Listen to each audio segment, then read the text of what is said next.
Take a few minutes and look at the two practice questions from yesterday. So question number 53, we're trying to decide if these situations are paired or unpaired situations. So in part A, this is not paired data. This is a two-sample situation. We're looking to test the wear characteristics of two types of tires, A and B, and each tire type is randomly assigned to 50 cars of the same make and model. So those characteristics are going to have to be measured. So this is quantitative data also. That's why it has to be a T procedure. So A and B, those two tire brands, are randomly assigned to makes and models. That's going to create a group or a sample of cars, if you will, using tire A, and another group or sample of cars using tire B. So that's why it's a two-sample procedure. In question B, this is a paired procedure, and the reason that this is a paired procedure is we are randomly assigning the order in which either subjects complete their work with music or without music, but it is the same group of subjects, and we are taking two measurements from each subject. So that's a paired situation, and it also is a T situation because we're going to take some type of numeric measurement of their productivity, so we're going to have to work with means. For question C, this situation is again a two-sample situation, and the reason is, again, like in part A, we have random assignment either to diet A or diet B. So by taking these volunteers and randomly assigning them to one of those two diets, what that accomplishes is creating two groups or two samples that we will then compare using a T procedure. And we're going to be taking, again, a numeric measurement on these individuals. That's why it's going to be about a mean, and that will make it a T procedure. So for question number 61, let's look carefully at each situation and decide, is it a test or an interval? Does it involve categorical or quantitative data? Is it one, two sample, or paired data? And then what would the inference method look like? If it's a situation where you can complete it by using a test, we'll also talk about the hypotheses just to practice some of the choices there. So in this situation, I will read it again. So drowning in bathtubs is a major cause of death in children less than 5 years old. A random sample of parents was asked many questions related to bathtub safety. Overall, 85% of the sample said they used bathtubs for infants. Estimate the percent of all parents of young children who use baby bathtubs. So this has to be an interval.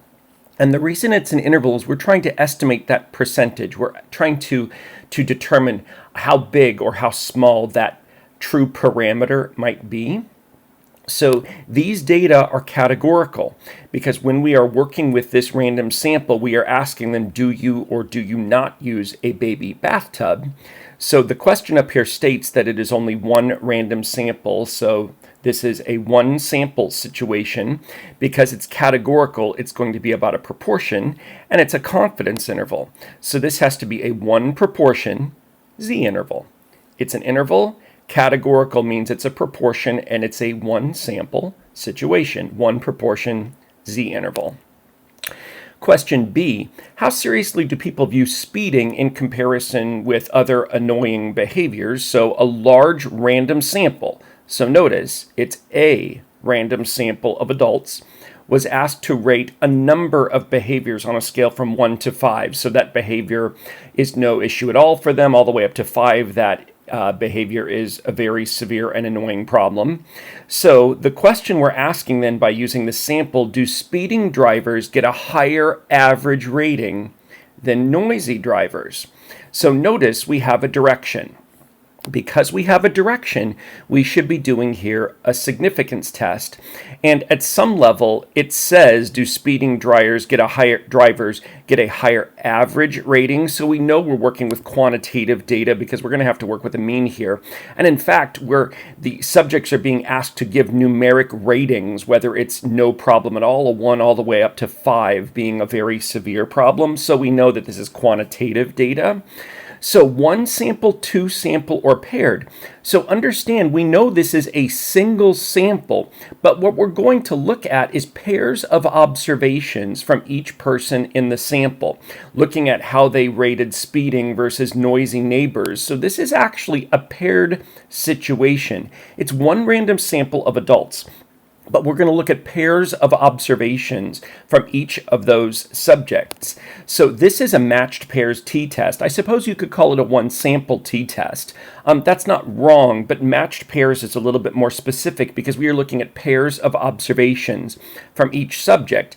And the way I wrote the null hypothesis, you can see what I mean by pairs of subjects, or pairs of observations from each subject. So in the null hypothesis, we would expect there to be, on average, no difference between how these subjects rated speeding versus noisy neighbors. But for every subject, what we're going to do is take their rating for speeding, their rating for being a noisy neighbor. We're going to subtract those ratings, and then we're going to take the average of those differences. So if in fact there's really no difference here, we would expect the null hypothesis value, the mean of these differences, to be 0. So what we are looking for is evidence that speeding gets a higher average rating. So notice the direction in which we have taken these differences. It's speeding minus noisy neighbors. So if speeding is getting higher ratings from these subjects, we would expect on average to have differences that are positive. So that's why the alternative hypothesis is specified as the mean of differences speed minus neighbor being greater than 0. This is a matched pairs situation.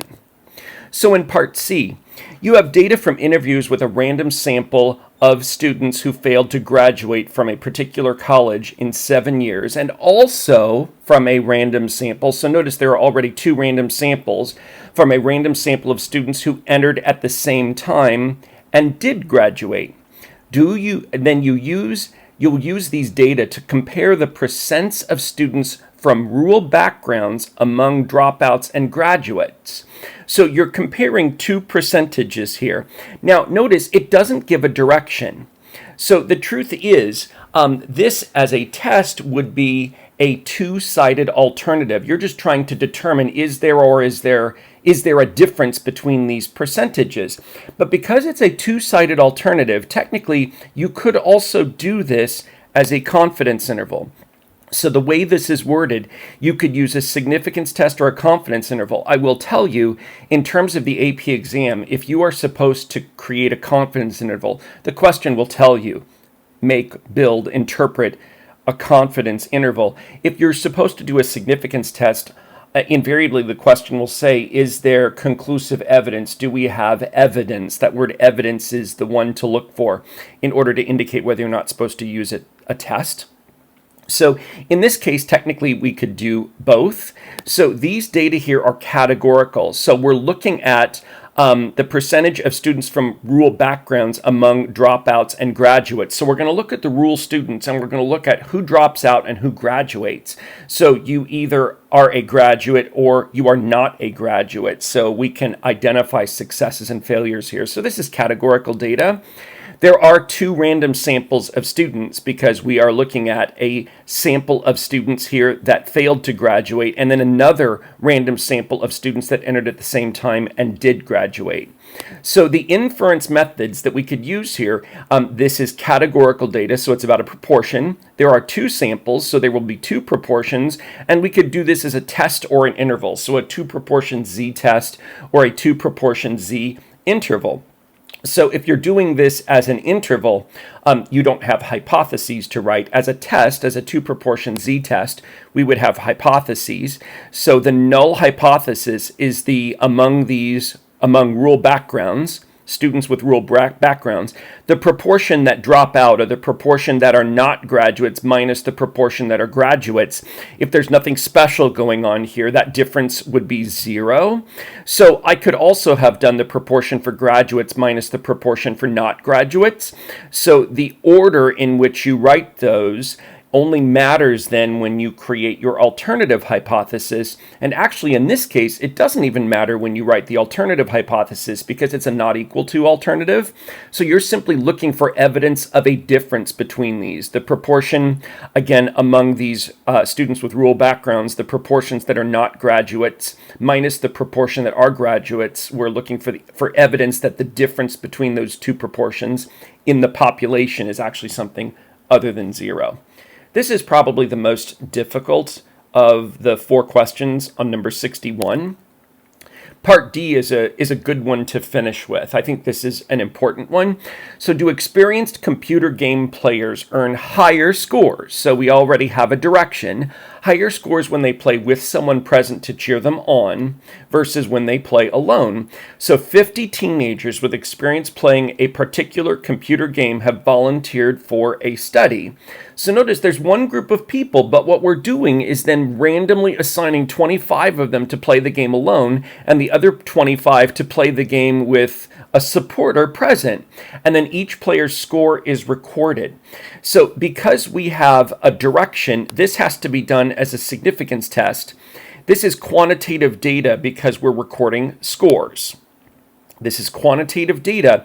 Now understand there is only one group of teenagers, but what we have done is we have taken those 50 teenagers and we've randomly assigned 25 to play alone and 25 to play a supporter. So we have random assignment to 2 treatments. So that creates 2 groups that we are going to compare. That creates a 2-sample situation. So the inference method here, this is quantitative. It is a significance test, so this has to be a t-test, but because there are 2 groups that we're comparing, this is a 2-sample t-test. And we're going to compare means. So the way I wrote the null hypothesis, the mean score playing alone minus the mean score when you're playing with support equals 0. So if the treatment has no effect, we would expect those means to be the same, so the difference would be 0. So now notice you could write it as mean support minus mean playing alone. You could write this in the other order and it would still equal 0 in the null hypothesis. That's fine. But in this question, because there's a direction, the order in which you write the difference is important here because it will affect the direction of the inequality in the alternative. So notice I have to be consistent. The mean score playing alone minus the mean score playing with support. So the alternative hypothesis is also the mean score playing alone minus the mean score playing with support. But we're looking for evidence that the mean will be higher when you are playing with someone present. So notice the mean score playing alone minus the mean score playing with support, that difference, we are expecting this mean to actually be the higher one when you're playing with someone that is present to support you, to cheer you on. We're expecting this average right here, the second one, we're expecting that one to be higher, and the first one, when you're playing alone, that one to be lower. So that will create a difference that's negative. That's why you should use a less than 0 alternative. So if you prefer, you could have written your null hypothesis as the mean with support minus the mean alone. Then you would write this one, mean with support minus the mean playing alone. If you switch the order here, again, we expect the mean score playing with a supporter would be higher. So if this one was first and the mean playing alone was second, if that's the order in which you wrote the difference, this should be then a greater than 0 alternative. Either way is fine as long as you're consistent with the order, because the null hypothesis and the alternative hypothesis, they have to match.